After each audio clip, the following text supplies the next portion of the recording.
ensem ye de eba e okase boyi mu okase bokro ye bu no ayade se ye de ni bekyire mu e wo ensem foforo mu na ensem foforo mu no ene da yi eyeda ewiase amansa nyina ede asi wo se ye de boa na afi ekoba ne se atoyere ntem awodo ya esisie mekire de poto kasa mu no ye friend se National Disaster Day and say International Day for Disaster Risk Reduction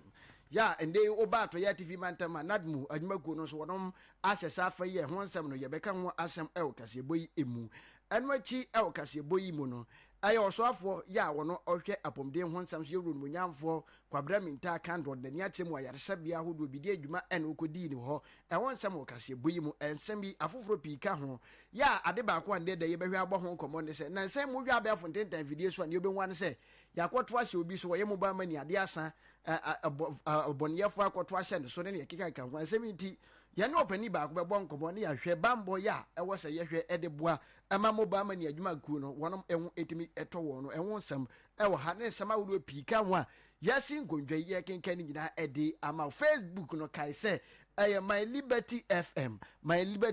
pacho ukodru wa like share wadwenche ye fa kase bon no fa guo mebre pam ye nso ye beje bre akenkan nyina ede ama na mpani aka to se aboso ba na maja paye ne se nti kase boyi no nso no ye de mu aseda my University of Education Winneba na College of Distance Education and E-Learning Kodel and 20 FRS one be application atom that is 2025-2026 academic year me ba cho ende ban say Bachelor of Degree programs ni be now your Bachelor of Education Junior High School, Bachelor of Education in early grade, Bachelor of Arts in English Language, Bachelor of Science in Mathematics Education, Bachelor of Business Administration in Human Resource Management, a Bachelor of Business Administration in Accounting, diploma programs I would only be one AAB, about say diploma in Basic Education, diploma in Early Grade Education, diploma in Accounting, diploma in Management Studies, Nina one AAB postgraduate programs I would only enano, one AAB ya ne would hobo one of KOTOKO and Casroda,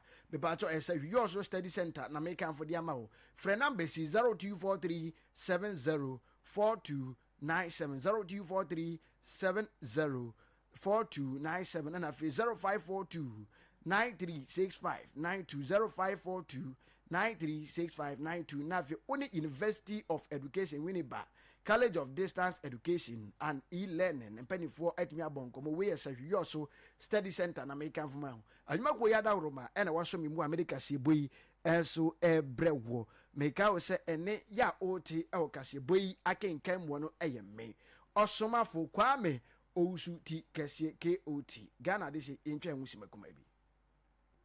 Liberty FM 92.7 the giant of the west.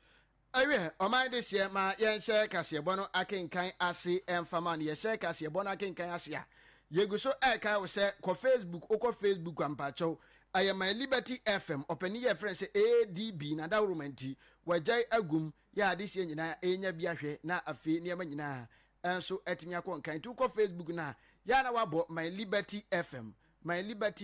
o like ya na wa share wadwenkyere ye fa kase bon hu no so no fagu o ma ye sebre pam yenje bre na afi yenkenkan ni nyina enso emfama ho ma yenhye kase bono ase ye share kase bono ase na ye share ase e de free o my Ghana PSA o mampani John Dramani Mama JDM yerei akasa edensem atudwa na ne nsem ya all kan nyina ne se ene oba o my Ghana mu a sadia ye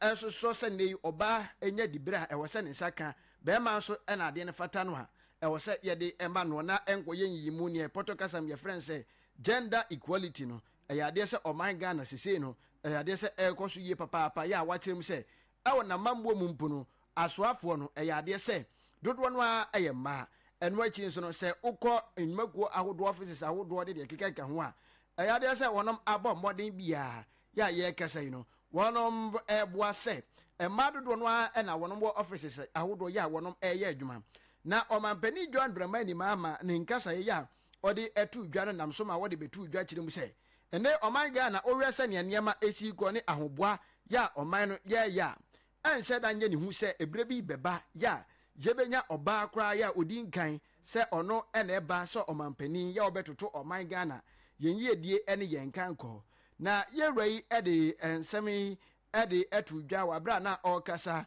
ɛwɔ global leaders meeting on women ya ɛno no ɛkɔ so ɛwɔ China mainum ɛnɛ dwo ya ɛna yɛwura yi ɔde saa nsɛm yi ɛto dwa ya wakyerɛ nsɛm ahodoɔ mu ɛde akyerɛ sei. My country, Ghana, remains steadfast in its pursuit of gender equality and the empowerment of our women. Under my leadership and in my capacity as the African Union champion for gender and women's empowerment, the government of Ghana has continued to take decisive steps to mainstream gender across our national development policies. We've achieved historic milestones, including the election of Ghana's first female vice president and the unprecedented appointment of women to leadership positions in government, the judiciary,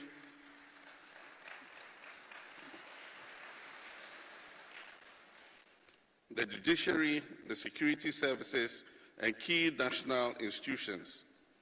These are not just symbolic gestures. They are deliberate affirmation that women deserve a seat at the table of the highest levels of decision-making. And I am confident. Our parent John Dramani Mama, and I Casano. Ya watching se musa wo jidie ewa rese musa enche biano. O my Ghana na ye woman yenche yebenya omampani ya oye oba ni nyina ne se di oba o man no mu a yenye yi mu yenye yi pamu bia ne ese oba ye de ma no ne ese bema ye de ma no ya utimu se o man no yeni abidi yi papa ya omampani John Dramani Mama akasa ede saa ensemi enso ade atu edwa ya wanya bi enso ati ma yantra kase ebo no so na yenkogina mu ewo nsem foforo mu na yenkogina mu ewo ensem foforo mu ha na yekọ na oba ende da yi a ende eye ahine mebosomede da etoso edu emiensa na eye da ya potokasam ya to di say National Disaster Day ana say obetun so kura kan say International Day for Disaster Risk Reduction ya eno eye kwan ba ko a ewiase afa na nyina de asi wo ya ye fa so abo atoyerenchem ya ka torenchem wonsem ade kwan pa ye be fa so na yatimi atu atoyerenchem ase ade afri ya manti ase man Ghana emu na enam so eba ye kese wo ba to ya TV mantem wa nadmu anyuma kuo no ya wonom wondwumadie ne se wohwe na fe wotu atoyerenchem ase boasa ade hye enko emfa wo ho kwhya atoyerenchem ne emu ade nyina mu no ede wo ho agye sa adwumadie emu ebi na enam so emansini awodo ya ewo atoya TV mantamu nadmo atena ya ewo ho no wonom ahyefan wo mansini awodo no nyina mu ya free na ano eba nyina wonom adi na ene yeda ya wonom de sa adwumadi nyina no so no eba na awieye na enam so ema ye kasai opani kwankyerefo ya oba atoya TV mantamu a ono ene da atoyerenchem brem aboafo adwumagwomeche nadmu eye maame e friend say Esther Opon Amponsa akasa na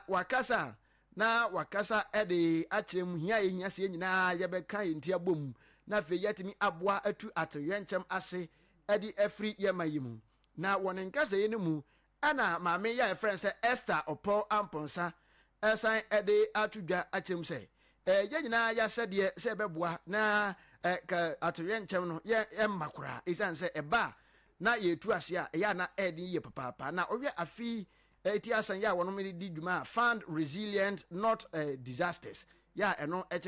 se ne kwan ye be fa so kura na atoyerenchem no kura emma ye be fa so na yayi atoyerenchem afiri wono eho nya ye papa na ensemi wode tu dwa wa bra na adehye ya wono wo atoya TV mantam mansini ye frɛ wo se bia East District bia East District nadmu adwumakuo no wono bo dwa data wo ho na fe wonom ede hye saafan na maami enya ekwanya na fe woni ade hye no ebo nkomo no ana ode nsemi nyina no enso etudwa na otwe mu ai ne dwade eye ne fapem nadmu edi World International Disaster Day nti eno na Western North free say yebo wiase ye ni saa edani bida nti afi de ye ni brace new administration ye behwe na ye nti eno ne ye hyase na otwe ba ko ai ye to aso ene ne de ne mpompon so ebe wie 13th of October 2025 eno saa 13th of October no na ye da bia ye didi World Disaster Day sese no na nipa nim se Canada mo a yedwumadie ni se nsuo yira fa obi ne ekwa akoboa no ne an ne no ne atena se ehu se ewiase nyina ehu se saa de ne yeka na ede ma oman bia nti se ne yebefa ahobambo achen se yebema atwerenchem na banse yakosia no nti afi asem titla eda yedwumadie ni so ne se farm resilience not disaster. Enti enwachi ena mami etwa ne nsans mekire mami ya friend say estopo amponsa nadbu adwuma konkra bata ye wa toya tv mantem no no ene panipa ya oda ano na ne nkese achi ena ochirem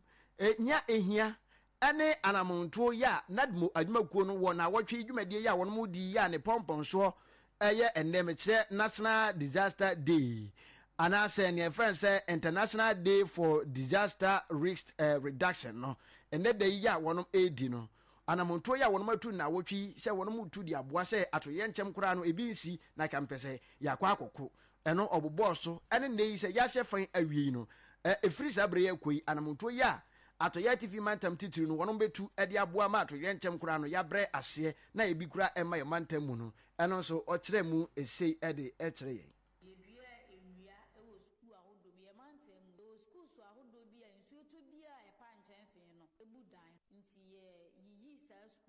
Forestry for Kambuma, or Mama in Didia says school, face to your qua, sorry, them, a church and crow for normal a fan any disaster. I face so your FM station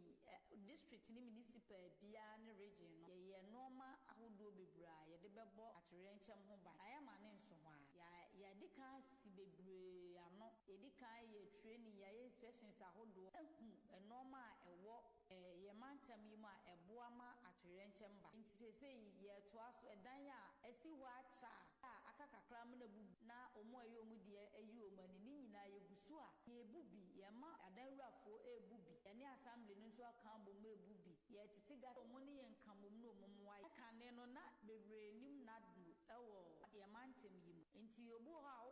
now for cannot be one sem, my dear night say a ye buffo any other. The science almost see ya. Say be muba bejo musikani ade nenso ye church ye dwuma die mu ne ade ye church ne to aso no mani achi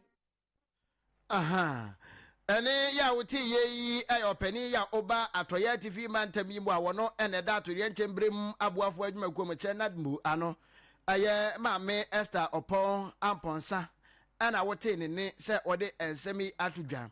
na ne nkasa ye no achiri no enam so ema opani ya wono ene aban enam sini adma de hye ya wono wo bia apoye mansi no emu mekire onmonyafo Francis Amankwa enso kasa ya na okasa atem hia ehia se ewo se ade hye gina eboa se wonom etie ncheche awodo ya nadmu adwuma konde ma wonom na afi yetimi aboa tu atoye nchem ase eno achi osan kasa fa hia ehia se eda ya etise ino mpanifo edisi ho ema ye kasa fa kwan ye befa so tu atoye nchem ase no Jebrai ekasa ya okire ensem awodo musi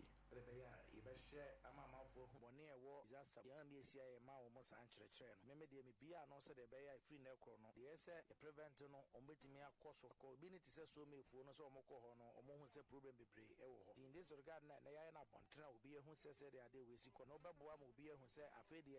not before ba won chan no nim se ade we no wo fort de won se be hold responsible na je so wan bre mo bi se wonya awe and se de maka no ye nyina ye nkyerekye se de be ya obi a be prevent no because in all no hwe ni emu na prevention is better than cure na ade hia ya se de wo koso gas na okuta mobile na se se wo so Manchester ansana wa bi ni no eno beboa ma tabe emre bi explosion bi ai hu no various platforms so ana se network so o se fie bi mu ahyehyɛ ne bi mu ɛho ahyehyɛ no sɛ de saa de ne bi nsi because what do we need to say bi opesa de bi nsi ansa na bi a waye bibi de a sɛ be obetimi awu ana obetimi adi dem na so that move on de eno ma na be kokora na sɛ ne de ma relief ye just ye so wasene kakra bi the prevention nti na ma ye nyina de ho hyi mu sɛ de be ya kuma atoda chembi ntimi nsi emfa ha ye nipa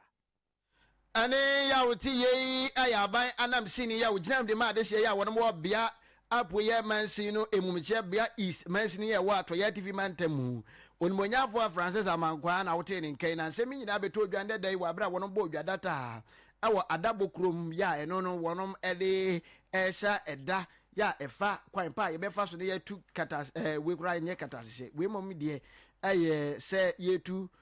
disaster ase mekyerɛ nea pɔtɔ kasa kasa national disaster day ana national day for disaster risk reduction yɛ ne da ɛkɔ so no ɛna wɔde nsɛm nyinaa ɛto edwa yi yɛtoa akaseɛ no so na yɛakɔgyina mu wɔ nsɛm foforɔ mu a na yɛkɔ apɔmuden emu na wɔ apɔmuden emu ɛne yɛkɔ deɛ a na ɔsoafoɔ yɛ a wɔno ɛna ɔba ɔman Ghana mu a wɔno ɛna hwɛ apɔmuden ɛne ɛho ɛnsɛnsɛm ɛso na afei wɔtoto ne yɛbɛgyina ahwɛ sɛ apɔmuden ɛbɛtumi agyina ne nan so ɛwɔ ɔman yi mu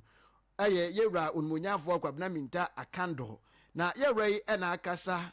ɛde ato gya ɛba ne sɛ hia ehia sɛnde wɔbɛtumi aboa ama sɛ wode w'ani akyire mu na wokɔ ayaresabea yɛ a ɛno ɛwɔ yɛn mpatam hɔ yɛ a ne adwabɔ so ne ne mpatam mu wɔnom ayaresabea no wɔnom bɛtumi aboa atre mu apagya mu ɛde akadeɛ ahodoɔ atumi aka ho na wei no ne nyinaa ne sɛ yɛwura yi kyerɛ mu sɛ ne wɔnom ɛɛtrɛ ayaresabea no mu na wɔnom anya 120 bed capacity health yɛ a ɛno ɛwɔ dwabɔ so ayaresabea hɔ a yɛbɛboa ama apɔmuden ho nsɛm atumi agyina ne nan so na wɔne nsɛm no mu ɛna ɔde ɛto edwa ɛde akyerɛ mu aban no adwempɔ yɛ a wafa sɛ wɔde ɛboa ama apɔmuden ho nsɛm atumi agyina ne nan so wɔ ɔman yi mu a yɛwura di saa nsɛm nyinaa so ato edwa na ma yɛntie ne nsɛm yɛ wɔde to edwa nti nneɛma bebree wɔ hɔ a yɛsiri na ɛnka ho na ne koraa no ɛyɛ 100 bed capacity hospital sisia no yɛpɛ sɛ yɛpagya mu yɛde kɔ about 120 bed capacity nneɛma bi mu wɔ hɔ a ayɛ dada ɛwɔ sɛ ebubu no ne yɛsi foforɔ ebi wɔ hɔ nso a na ɛnka ho koraa ɛno nso ɛwɔ sɛ yɛde ka ho ɛyɛ nhyehyɛeɛ na Nyankopɔn adaroma 2025 aban budget a ɔkaeɛ no do a lot of processes Nyankopɔn adaroma process ne baako ne sɛ ɛwɔ sɛ yɛbɛkyerɛ engineers no baabi a sɛ yɛ nokorɛ sɛ yɛwɔ asase sɛ yɛ nokorɛ sɛ yɛwɔ baabi korɛ fɛ Dwabo so district hospital yɛbɛkyerɛ wɔnom baabi a saa dwumadie wɔ yi ɛbɛkɔ so nti ɛnɛ yɛne engineers no aba abɛdane asase no de ama wɔnom meduru ha me ne ɔmo yɛ nhyiamu bɛyɛ sima bɛyɛ mmiɛnsa pɛ na meka kyerɛ wɔnom sɛ ɛnyɛ deɛ hia me ɛne asase na mebɛdane ama wɔn no ɛnyɛ deɛ hia me ɛne short cutting deɛ hia me paa ne sɛ yɛawie dwumadie no na amanfoɔ no ɔmo district no mu no ɛbɛnya ho mfasoɔ na ɔmo nso ahyɛ me bɔ sɛ ɔmo bɛyɛ ne saa pɛpɛɛpɛ mmom ɛkɔ so no baabi ɛne yɛwote yei ɛyɛwura onumonyamfoɔ Kwabena Minta Akando ɛna de saa nsɛm yi ɛto edwa ɛwɔ dwumadie yɛ a ɛte saa no ase ɛna wakyerɛ nsɛm mu ɛde akyerɛ ama adehyeɛ nyinaa nso yɛte nya ehia sɛ wɔnom edi saa adwuma no ɛno ho nsɛm ɛna wote sɛ ɔde ato edwa na ne nkasaeɛ no akyi ɛnam so ama owura Ben Ampoma ɛnso ɛkasaeɛ no ɔno ɔyɛ director of infrastructures yɛ a ɔwɔ Ministry of Health na wɔ ne nkasaeɛ mu no nso no wɔno nso gyina mu kasa dodoɔ na ma yɛntie nsɛm yɛ a ɔde to dwa They do baby as a pigeon. Modern healthcare. I bet me provided the needed health facilities. I'm also only more important money now. And the aircon is upgrading it to 120 bed hospital. Now some of the facilities a bit more accident emergency, a new one, maternity department, surgical unit, physiotherapy, and a laboratory. The existing facility no so no be hwese be ye no e be touch near yes ho so fefe na fin so medical waste ade e ho hia yie enti no so e wo ho e be ye e be san so aye design mechanical and electrical installations for all the functional areas na ya bono ICT so e wo ho e be baba be ye na de ba ko be san ye bi mu ye eye center e ba ha say in the dentistry e ba in terms of imaging, your X-ray, but we are bringing a CT scan as part of the project. So we because of a new echo, in here CT scan, it be a ometimi aye better diagnosis the mo hu se bia asomesi ana obentin yare odi ba yi say na se e fa so ne ewe ehwe hu se mo na ne nkasa me che owura ben ampoma ankasa na chiwe director of infrastructure at the Ministry of Health ne nkasa chi na ofori ahinkan ya wotoso mienu ohene ya wo bunzan kontinye ne sahwiyo so na matana kunwa ya no kro ya ehwe akiri se president e de master hwiyo so na nanum atana kunwa enso ekasa ye yerei ekasa ya na asadanko a ebema omampani John Dramani Mahama se ofro akwanya no ya nkasa ye de hye ye honorable parliamentary account oye no na wo man ye health minister eno nti na abo a ema sa na ema we ekoso wo ha samre eno achikra me kra ya bigina hai anka nananom de na anka ye nse bi pio enso sisi a wo de na ye member of the Ghana Health Council nti say ye ayarsa bi anwuma ade e wo se be take it very much into the ye kan say emwa bia mohia no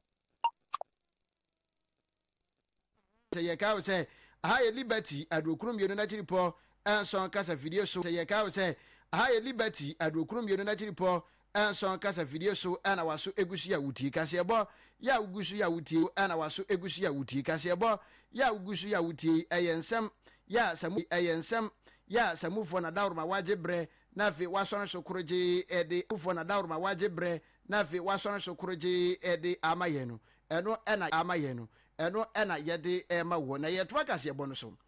na sai mu obetia ne se yese obi ye mobile money ena we yakoto ahye ne so ena we akoye sei na sai kra de ohwe abafo ntenten fidie ne so a na utimu se adehye ya wonom eye mobile money dodo na ano wo mo yam ehye wonom papa ne nyina ne se godu anwumre kra de na bibini uhia sika e de ayade a na akoye bibie wo ho ne se nti enam so amande ye kese no ye hwe ni mu se ahoma yi so no ye nsa beka opani ya ye fan se amwako ata Kingsley woye pani pa ya se oba oman Ghana mu a woye national secretary ana se tworotrofo e de ema the your friend say mobile money advocacy ya wono ene da no se twotwo ni ye hwe se ye benya na ye no abonko ye nsa kan ye rei wa ho hwe se ne enema esi yera oteme kan me moadwo ya medie mini abi bia bokọ de ayunwe de ye frɛ wa bokọ mobile money advocacy wa ho ye mobile money advocacy finchi aye to so enwotwe na mu di nam so ama wo hwe se ne enema kwa de ba ko ya me yam hyehye me ho no se enrai na me hwe abafo ntenta fidie so na mobile money adwumayefo ndodo na wonom esu efa kwan ya mu security ne anwon sansam ACTA yewura me de twem ya na edi ya fe na to so enwotwe na eba te se ahoban bo anase security ye ne police for wo ye important se ne adwuma ne tene ya kyeche mu into zones kobo ne de apa ebetumi aboye ho ban bio building no your security is in your own hands say oko bank ana wako isika bio wohwe important baby our shop ni go no you watch out for strange characters if you say shop ni no bit motor bi so be gina ho be 2-3 hours on can your motor ni so no we say a red flag bio your man police for ana security for timi aboa ama yensa kasa foi bio yetie nnuanom fo se yentumi mpontem yesi wudi adwen da chipi ya ebi a obekọ ba bi ense okoyinam wapon wato shop mu na ukọ bio adwuma na osika yawo enti wenum nyina bibia ye behia security mpanifo anayen kase training aboy ho ban ho menua yera empani abu bebi se utu momonefo no na utu agina mo ansofo we na aba ne sa no ye mo ne temamufo ne di dwuma obu a otime tenase ya no nkono afi na obebo pono se me beyi sika enti na yenso ye beka ne se temamufo na nkasa anso a wonso wa beyi sika na wo kofi no so wonkwa edasani mu enti nke betumi a enimanim ha ya no wonso abobe nonum ekononsia no wo sika bi asese wo yi a na nko yi nintam na otimi akofie wanye ne sa na wokọ ekobo bi po a abekompo no mpo wapon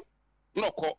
a wonsa etimi nka no etini he kwanse de bia wo sika kakra wo fon ne so eba obroni si emergency ana putupuru bia ubenya bibidi adi dwuma enti san so dia a wo hwe omre no na de esa wa ko isika ne kakra ana person send sika bi mo bi a why ne ntem se ne ade ensan wan kasa temamuni no nso wonkwa ehu hia nua so yera me de wusi ne krakra mu ayadan amudi dwuma no mudi dwuma de boama oman no mpuntuo ne nkan ko etime ko aman no so ade se de ben amudi tu ne dim yo ya de se de to aban nanim se omonti ase no mu hu se mobile money agent no yenso ye stakeholder